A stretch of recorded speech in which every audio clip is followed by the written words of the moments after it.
Dairy release ಬಗ್ಗೆ ಬಿಜೆಪಿಯ ರಾಜ್ಯಾಧ್ಯಕ್ಷ ಎಬಿಎಸ್ ಯಡಿಯೂರಪ್ಪನವರು ಮಾತಾಡಿದ್ದಾರೆ. ನೈತಿಕತೆ ಇದ್ರೆ ಮುಖ್ಯಮಂತ್ರಿ ಸಿದ್ದರಾಮಯ್ಯನವರು ರಾಜೀನಾಮೆ ಕೊಟ್ಟು ಸರ್ಕಾರವನ್ನು ವಿಸರ್ಜನೆ ಮಾಡಲಿ, ಡೈರಿ ಮುಂದಿಟ್ಟುಕೊಂಡು ಚುನಾವಣೆ ಎದುರಿಸಲಿ ಅಂತ ಸವಾಲ್ ಹಾಕಿದ್ದಾರೆ. ಈ ಬಗ್ಗೆ ನಮ್ಮ ಕೊಲೀಗ್ ಮುರಳೀಧರ್ ಜೊತೆ ಯಡಿಯೂರಪ್ಪನವರು ಏನು ಮಾತಾಡಿದ್ರು ನೋಡೋಣ.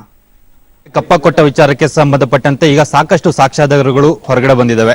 ಆರೋಪ ಮಾಡಿದಂತ ಪ್ರಮುಖವಾಗಿ ಮೊದಲು ಆರೋಪ ಮಾಡಿದಂತದ್ದು ಬಿಜೆಪಿ ರಾಜ್ಯಾಧ್ಯಕ್ಷರಾಗಿರುವಂತ ಯಡಿಯೂರಪ್ಪನವರು ಸಹ ಈಗ ನಮ್ಮ ಜೊತೆ ಇದ್ದಾರೆ. ಅವರ ಫಸ್ಟ್ ರಿಯಾಕ್ಷನ್ ಕೇಳೋಣ. ಏನಿಲ್ಲ, ಬಹಳ ಸ್ಪಷ್ಟ ಇದೆ ನನ್ನ ರಿಯಾಕ್ಷನ್. ಒಂದು ಕ್ಷಣ ತಡ ಮಾಡಿದಾನೆ ನೈತಿಕ ಹೊಣೆಯನ್ನು ಹೊತ್ತು ಮುಖ್ಯಮಂತ್ರಿ ರಾಜೀನಾಮೆ ಕೊಡಬೇಕು, ಜನತಾ ನ್ಯಾಯಾಲಯದ ಮುಂದೆ ಹೋಗಬೇಕು, ವಿಧಾನಸಭೆಯನ್ನು ವಿಸರ್ಜನೆ ಮಾಡಬೇಕು.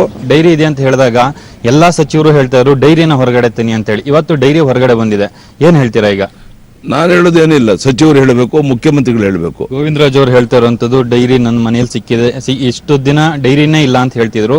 ಈಗ ಅದ್ರಲ್ಲಿ ಬರ್ದಿರುವಂತ ಕೈ ಬರ ಹ್ಯಾಂಡ್ ರೈಟಿಂಗ್ ನಂದಲ್ಲ ಅಂತ ಹೇಳ್ತಿದ್ದಾರೆ. ಇದ್ರ ಬಗ್ಗೆ ನಿಮ್ಮ ರಿಯಾಕ್ಷನ್? ಅಂದ್ರೆ ನಾನೇನು ಹೇಳೋಕೆ ಇಚ್ಛೆ ಬಿಡಲ್ಲ, ಅದು ತನಿಖಾ ಮಾಡದಂತವರು ಅದು ಮಾಹಿತಿಗಳನ್ನ ವಿವರವನ್ನು ಕೊಡ್ತಾರೆ. ನಾನು ಅದ್ರ ಬಗ್ಗೆ ಯಾವುದೇ ಪ್ರತಿಕ್ರಿಯೆ ವ್ಯಕ್ತಪಡಿಸೋದಿಲ್ಲ.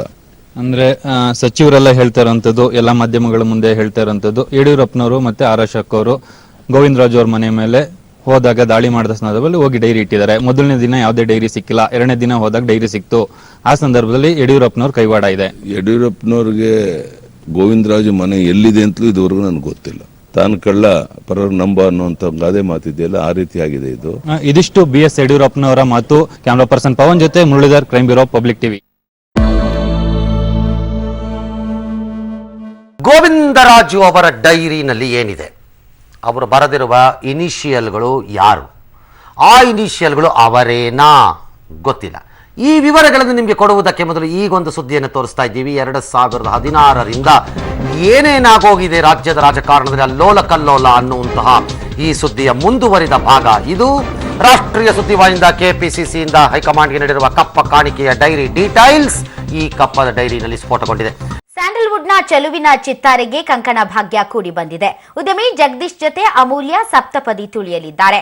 ಶಿಲ್ಪಾ ಗಣೇಶ್ ಮನೆಯಲ್ಲಿ ಶ್ರಾವಣಿ ಮದುವೆ ಮಾತುಕತೆ ನಡೆದಿದ್ದು, ಮುಂದಿನ ತಿಂಗಳು 6ರಂದು ನಿಶ್ಚಿತಾರ್ಥ ಕಾರ್ಯಕ್ರಮ ನಡೆಯಲಿದೆ. ಜಗದೀಶ್ ಬೆಂಗಳೂರಿನ ಮಾಜಿ ಕಾರ್ಪೊರೇಟರ್ ರಾಮಚಂದ್ರೇಗೌಡರ ಮಗ.